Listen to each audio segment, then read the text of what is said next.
Assalamualaikum warahmatullahi wabarakatuh. Selamat siang Pak Fajar, selamat siang teman-teman. Kami dari kelompok 5 akan menjelaskan tentang standar akuntansi di organisasi sektor publik. Sebelumnya saya akan memperkenalkan anggota kelompok 5.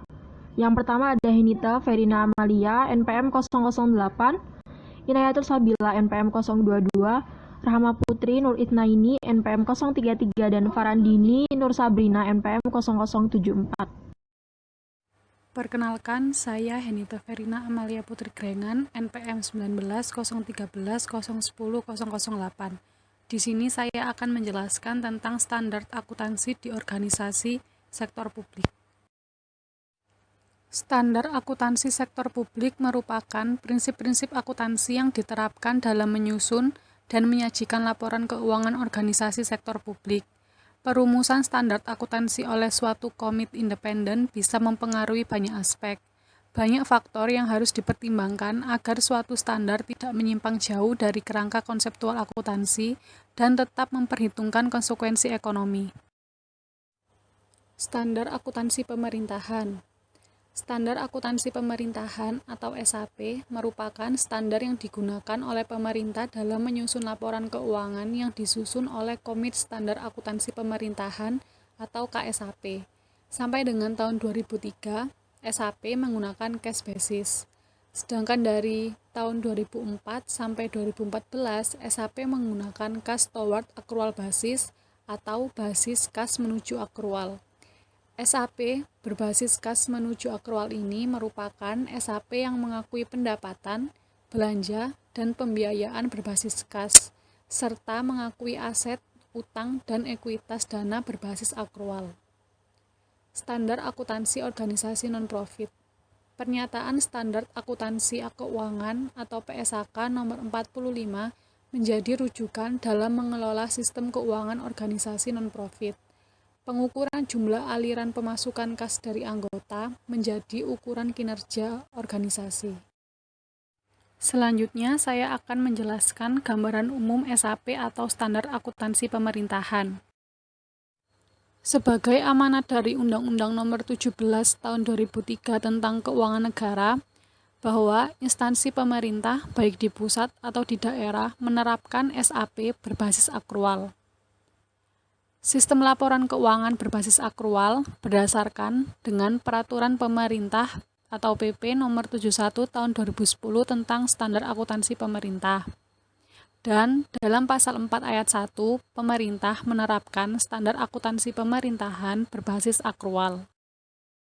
Standar akuntansi pemerintahan atau SAP berbasis akrual merupakan SAP yang mengakui pendapatan, beban, aset, utang, dan ekuitas dalam pelaporan finansial berbasis akrual, serta mengakui pendapatan, belanja, dan pembiayaan dalam pelaporan pelaksanaan anggaran berdasarkan basis yang ditetapkan dalam APBN atau APBD. Konsepsi basis akrual merupakan suatu basis akuntansi di mana transaksi ekonomi atau peristiwa akuntansi diakui, dicatat, dan disajikan dalam laporan keuangan pada saat terjadinya transaksi, tanpa memperhatikan waktu kas diterima atau dibayarkan. Pendapatan diakui pada saat hak telah diperoleh dan beban atau belanja diakui pada saat kewajiban timbul atau sumber daya dikonsumsi. Manfaat dari akuntansi berbasis akrual adalah 1. Memberikan gambaran yang utuh atas posisi keuangan pemerintah. 2. Menyajikan informasi yang sebenarnya mengenai hak dan kewajiban pemerintah. 3. Bermanfaat dalam mengevaluasi kinerja pemerintah terkait biaya jasa layanan, efisiensi, dan pencapaian tujuan. Komponen laporan keuangan SAP akrual terdiri dari laporan realisasi anggaran, laporan perubahan saldo anggaran lebih atau SAL, neraca, laporan arus kas, laporan operasional, laporan perubahan ekuitas, dan catatan atas laporan keuangan. Perbedaan SAP atau Standar Akuntansi Pemerintahan PP nomor 24 tahun 2005 dan PP nomor 71 tahun 2010. Dalam hal kerangka konseptual standar akuntansi pemerintah, perbedaan SAP PP nomor 24 tahun 2005 dan PP nomor 71 tahun 2010. Yang pertama adalah mengenai penyusutan aset tetap, di mana pada PP nomor 24 tahun 2005 tidak diuraikan dalam kerangka konseptual. Sedangkan dalam PP 71 tahun 2010 menerangkan mengenai aset yang digunakan pemerintah, kecuali beberapa aset tertentu seperti tanah, mempunyai masa manfaat dan kapasitas yang terbatas, seiring dengan penurunan kapasitas dan manfaat dari suatu aset. Kemudian yang kedua adalah mengenai entitas akuntansi. Dalam PP nomor 24 tahun 2005 belum ada uraian mengenai entitas akuntansi. Sedangkan dalam PP 71 tahun 2010 terdapat uraian mengenai entitas akuntansi. Kemudian yang ketiga adalah entitas pelaporan, di mana pada PP nomor 24 tahun 2005, entitas pelaporan terdiri dari yang pertama, pemerintah pusat, kedua, pemerintah daerah, ketiga, satuan organisasi di lingkungan pemerintah pusat atau daerah, atau organisasi lainnya yang diwajibkan menyajikan laporan keuangan menurut peraturan perundang-undangan. Sedangkan dalam PP nomor 71 tahun 2010, selain sebagaimana disebutkan pada CTA, ditegaskan pula bahwa entitas pelaporan termasuk kementerian negara atau lembaga di lingkungan pemerintah pusat. Selanjutnya adalah mengenai peranan laporan keuangan, di mana pada PP nomor 24 tahun 2005, pelaporan diperlukan untuk kepentingan yang pertama, akuntabilitas, kedua, manajemen, ketiga, transparansi, dan keempat, keseimbangan antar generasi. Sedangkan dalam PP nomor 71 tahun 2010, pelaporan diperlukan untuk kepentingan yang pertama, akuntabilitas, kedua, manajemen, ketiga, transparansi, keempat adalah keseimbangan antar generasi, dan kelima, evaluasi kinerja. Kemudian yang kelima adalah komponen laporan keuangan. Dalam PP nomor 24 tahun 2005, komponen laporan keuangan terdiri dari laporan keuangan pokok dan laporan yang bersifat opsional, di mana pada laporan keuangan pokok terdiri dari LRA, neraca, LAK, dan CALK atau catatan atas laporan keuangan. Sedangkan dalam laporan yang bersifat opsional terdiri dari LKK atau laporan kinerja keuangan dan LPE atau laporan perubahan ekuitas. Sedangkan dalam PP nomor 71 tahun 2010, komponen laporan keuangan terdiri dari keuangan pokok, yang dimana terdiri dari LRA, laporan perubahan SAL, neraca, laporan operasional atau LO, LAK, LPE atau laporan perubahan ekuitas, dan CALK atau catatan atas laporan keuangan.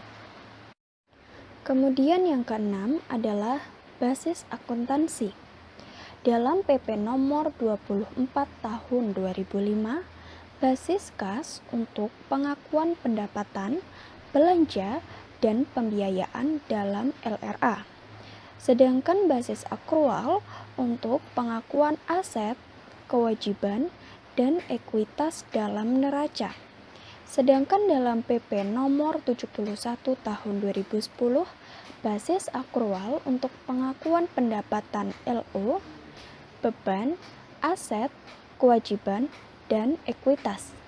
Dalam hal anggaran disusun dan dilaksanakan berdasar basis kas, maka LRA disusun berdasarkan basis kas.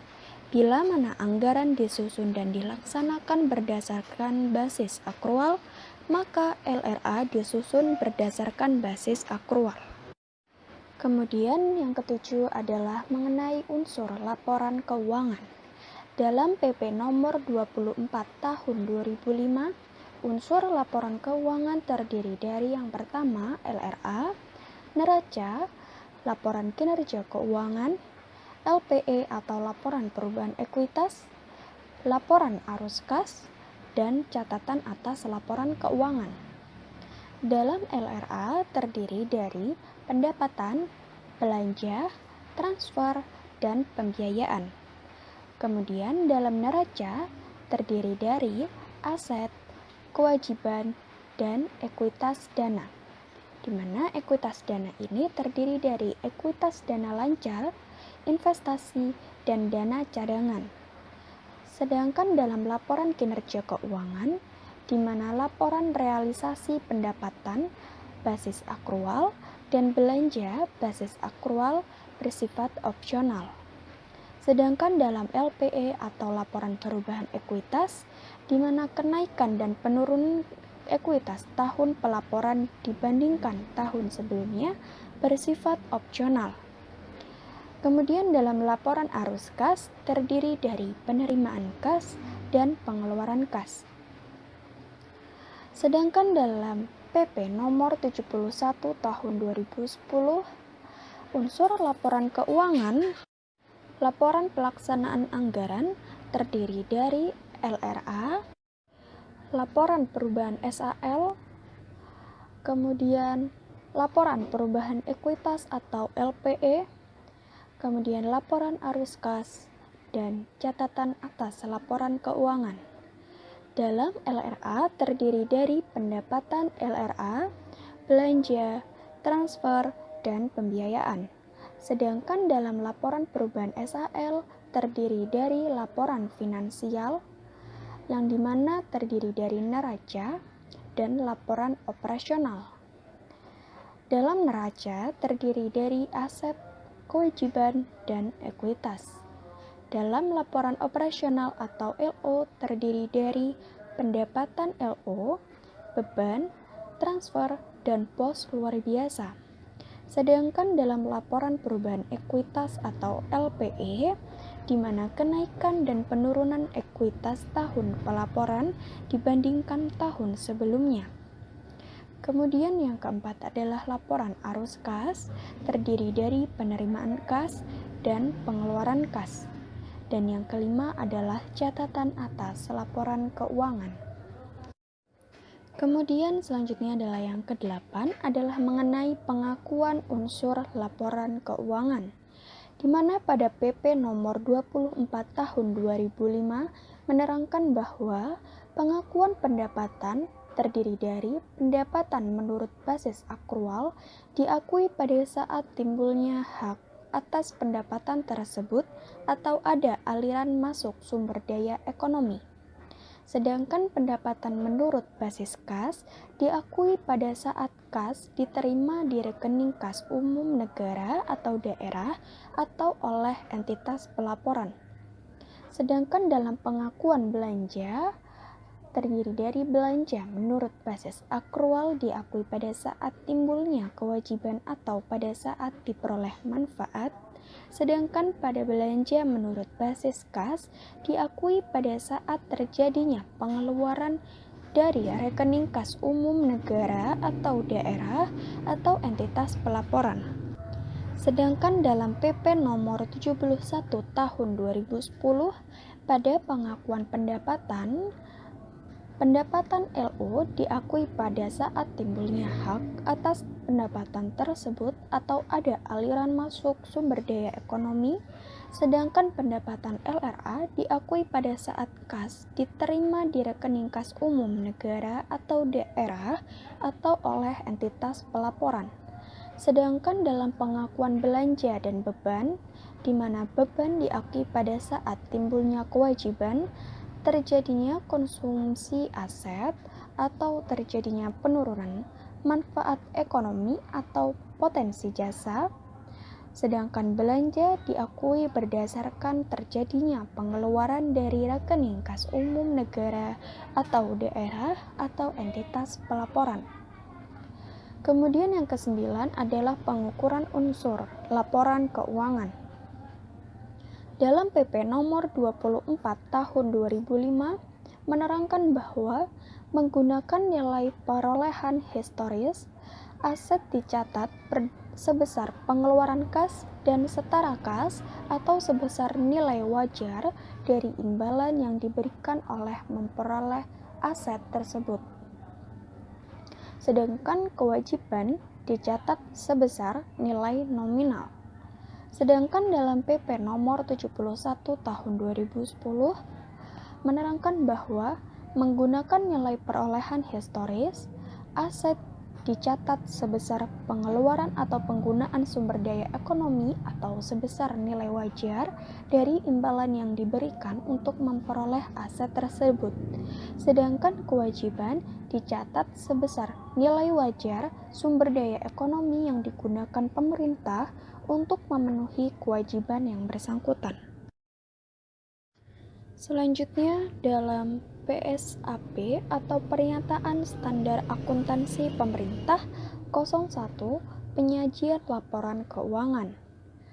Perbedaan PP nomor 24 tahun 2005 dan PP nomor 71 tahun 2010. Yang pertama adalah mengenai basis akuntansi. Dalam PP nomor 24 tahun 2005 menerangkan bahwa basis akuntansi yang digunakan dalam laporan keuangan pemerintah yaitu basis kas untuk pengakuan pos-pos pendapatan, belanja, dan pembiayaan, serta basis akrual untuk pengakuan pos-pos aset, kewajiban, dan ekuitas dana. Penggunaan sepenuhnya basis akrual bersifat opsional. Sedangkan dalam PP nomor 71 tahun 2010, basis akuntansi yang digunakan dalam laporan keuangan pemerintah yaitu basis akrual. Kemudian yang kedua adalah mengenai definisi. Pada PP nomor 24 tahun 2005 mengenai pendapatan adalah semua penerimaan rekening kas umum negara atau daerah yang menambah ekuitas dana lancar dalam periode tahun anggaran yang bersangkutan yang menjadi hak pemerintah dan tidak perlu dibayar kembali oleh pemerintah. Dalam hal belanja, semua pengeluaran dari rekening kas umum, negara atau daerah yang mengurangi ekuitas dana lancar dalam periode tahun anggaran bersangkutan yang tidak akan diperoleh pembayarannya kembali oleh pemerintah. Dalam hal surplus atau defisit, selisih lebih atau kurang antara pendapatan dan belanja selama satu periode pelaporan. Dalam hal penyusutan adalah penyesuaian nilai sehubungan dengan penurunan kapasitas dan manfaat dari suatu aset. Dalam pos luar biasa tidak diterangkan dalam PP 24 tahun 2005. Sedangkan pada saldo anggaran lebih juga tidak diterangkan dalam PP 24 tahun 2005. Sedangkan dalam PP nomor 71 tahun 2010, pendapatan terdiri dari pendapatan LRA, di mana semua penerimaan rekening kas umum negara atau daerah yang menambah saldo anggaran lebih dalam periode tahun anggaran yang bersangkutan yang menjadi hak pemerintah dan tidak perlu dibayar kembali oleh pemerintah. Sedangkan dalam pendapatan LO, di mana hak pemerintah pusat atau daerah yang diakui sebagai penambah ekuitas dalam periode tahun anggaran yang bersangkutan dan tidak perlu dibayar kembali.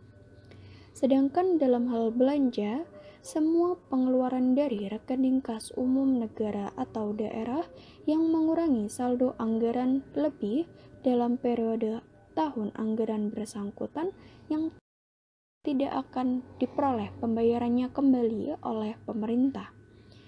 Sedangkan beban, di mana penurunan manfaat ekonomi atau potensi jasa dalam periode pelaporan yang menurunkan ekuitas yang dapat berupa pengeluaran atau konsumsi aset atau timbulnya kewajiban.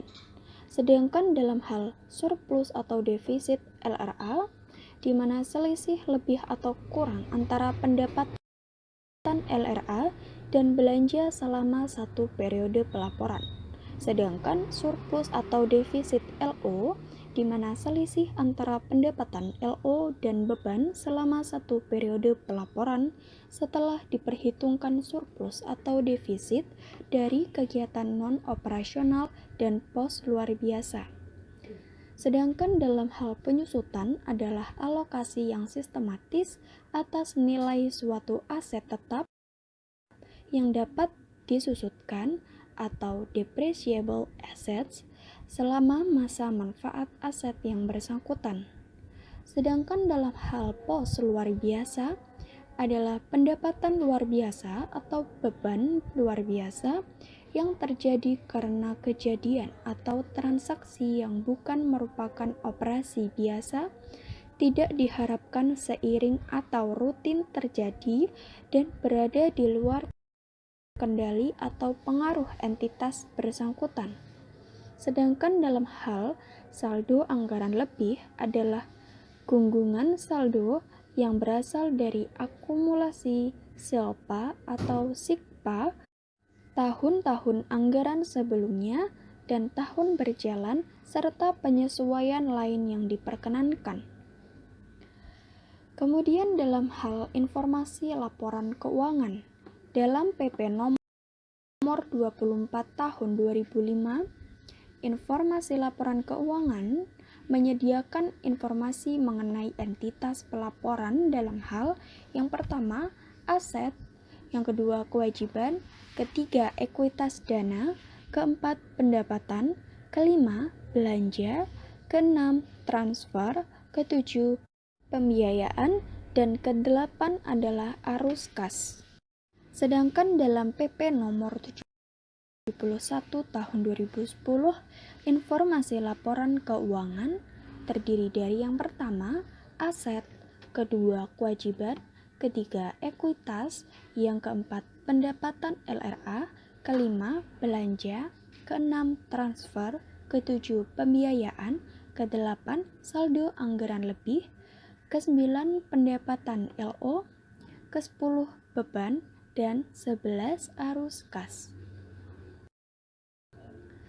Kemudian dalam hal komponen laporan keuangan, dalam PP nomor 24 tahun 2005, laporan keuangan pokok terdiri dari LRA, neraca, LAK, dan CALK atau catatan atas laporan keuangan. Sedangkan laporan yang bersifat opsional terdiri dari laporan kinerja keuangan atau LKK dan LPE atau laporan perubahan ekuitas.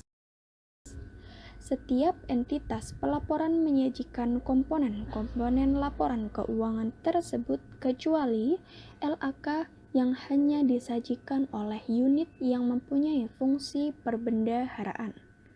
Sedangkan dalam PP nomor 71 tahun 2010, komponen laporan keuangan terdiri dari laporan keuangan pokok yang terdiri dari yang pertama, laporan pelaksanaan anggaran, laporan finansial, dan yang ketiga adalah catatan atas laporan keuangan. Di mana pada laporan pelaksanaan anggaran terdiri dari LRA dan laporan perubahan SAL. Sedangkan dalam laporan finansial terdiri dari neraca, laporan operasional atau LO, LAK, dan LPE atau laporan perubahan ekuitas. Setiap entitas pelaporan menyajikan komponen-komponen laporan keuangan tersebut kecuali yang pertama, LAK yang hanya disajikan oleh entitas yang mempunyai fungsi perbendaharaan umum. Yang kedua, laporan perubahan SAL yang hanya disajikan oleh bendahara umum negara dan entitas pelaporan yang menyusun laporan keuangan konsolidasiannya. Entitas pelaporan pemerintah pusat juga menyajikan saldo anggaran lebih pemerintah yang mencakup saldo anggaran lebih tahun sebelumnya. Penggunaan saldo anggaran lebih sisa lebih atau kurang pembiayaan anggaran atau silpa atau sikpa tahun berjalan, dan penyesuaian lain yang diperkenankan.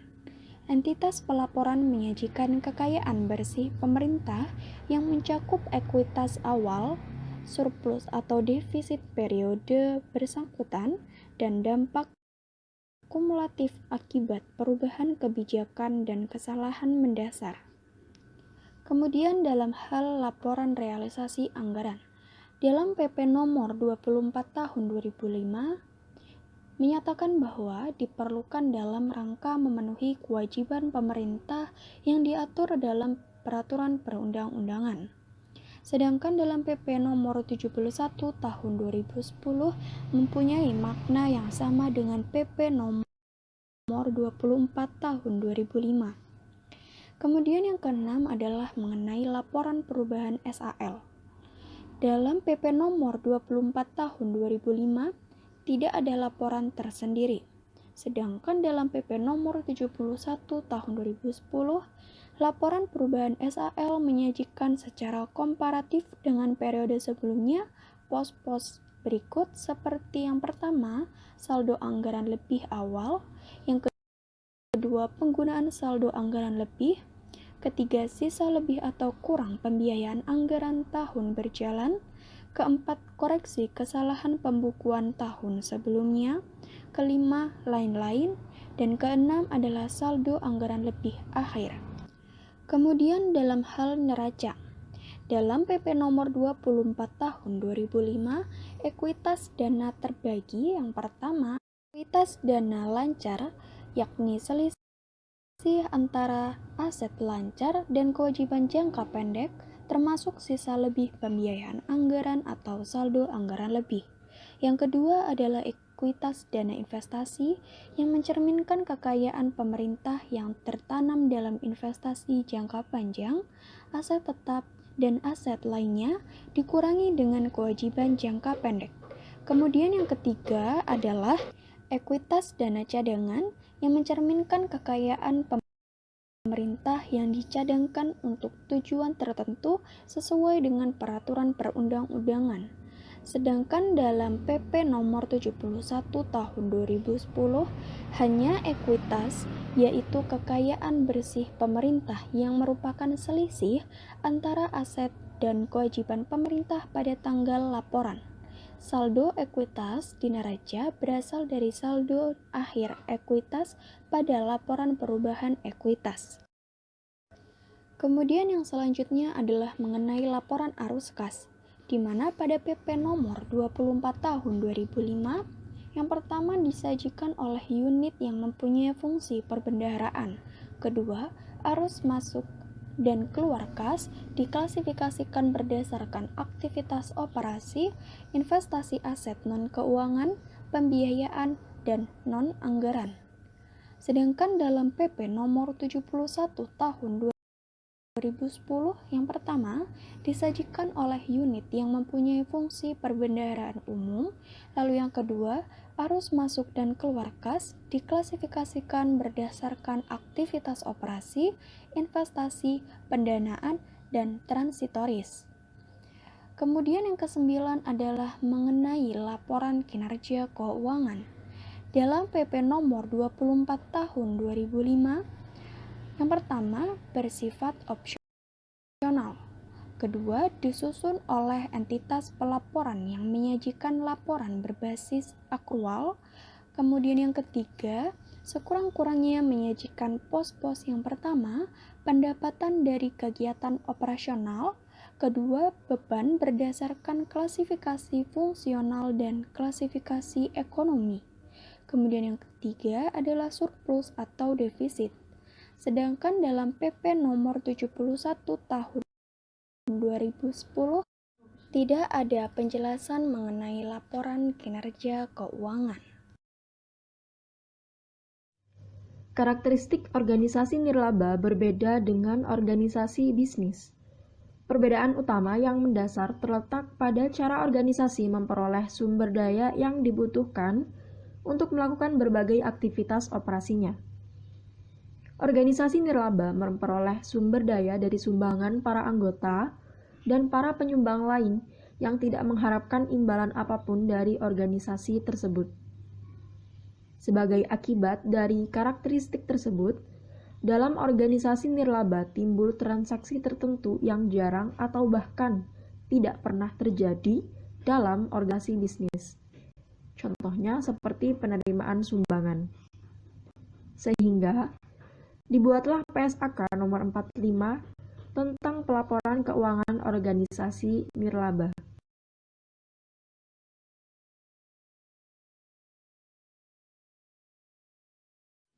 Tujuan laporan posisi keuangan adalah untuk menyediakan informasi mengenai aktiva, kewajiban, dan aktiva bersih dan informasi mengenai hubungan di antara unsur-unsur tersebut pada waktu tertentu.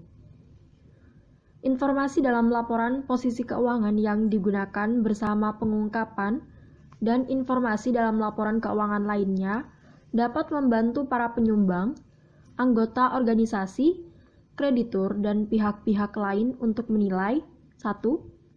Kemampuan organisasi untuk memberikan jasa secara berkelanjutan, dan yang kedua, likuiditas, fleksibilitas keuangan, kemampuan untuk memenuhi kewajibannya, dan kebutuhan pendanaan eksternal.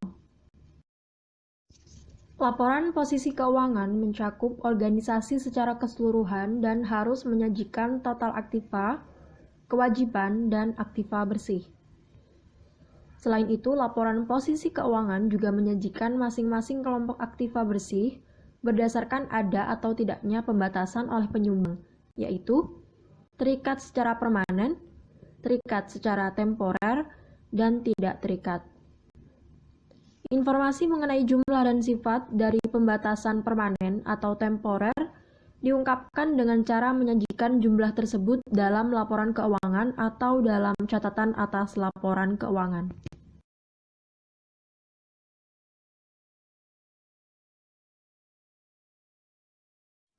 Tujuan utama laporan aktivitas adalah menyediakan informasi mengenai a. Pengaruh transaksi dan peristiwa lain yang mengubah jumlah dan sifat aktiva bersih. B. Hubungan antar transaksi dan peristiwa lain. Dan C. Bagaimana penggunaan sumber daya dalam pelaksanaan berbagai program atau jasa.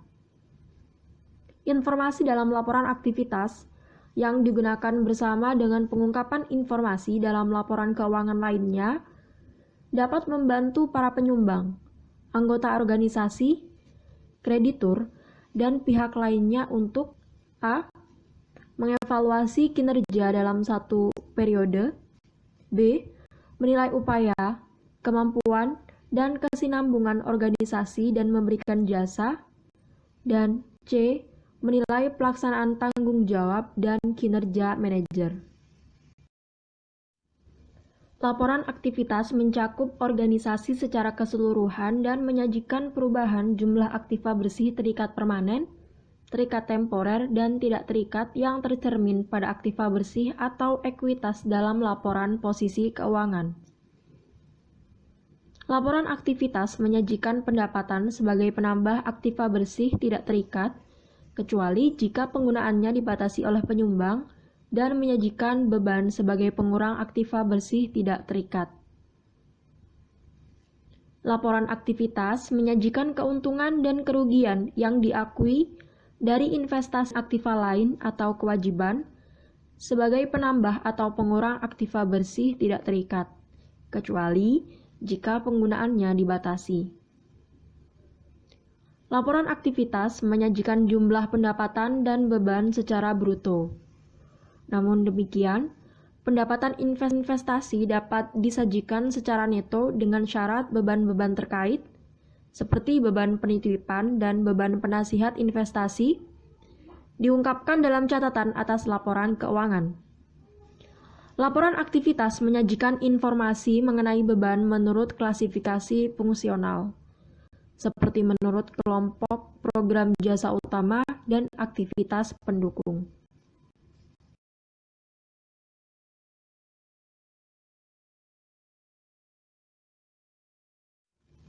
Tujuan utama laporan arus kas adalah menyajikan informasi mengenai penerimaan dan pengeluaran kas dalam suatu periode.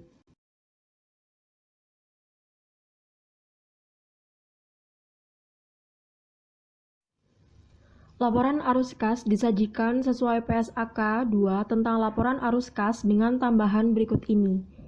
A. Aktivitas pendanaan. 1. Penerimaan kas dari penyumbang yang penggunaannya dibatasi untuk jangka panjang. 2. Penerimaan kas dari sumbangan dan penghasilan investasi yang penggunaannya dibatasi untuk pemerolehan, pembangunan dan pemeliharaan aktiva tetap, atau peningkatan dana abadi atau endowment. 3. Bunga dan dividen yang dibatasi penggunaannya untuk jangka panjang. B. Pengungkasi mengenai aktivitas investasi dan pendanaan non-kas seperti sumbangan berupa bangunan atau aktiva investasi. Standar pemeriksaan keuangan negara. Perkenalkan, nama saya Ramah Putri Nodisnaini, NPM 1. Standar umum. PSB mengatur standar umum untuk standar pelaksanaan pemeriksaan. PSB mengatur tanggung jawab pemeriksaan. Standar pelaporan pemeriksaan. PSB mengatur kewajiban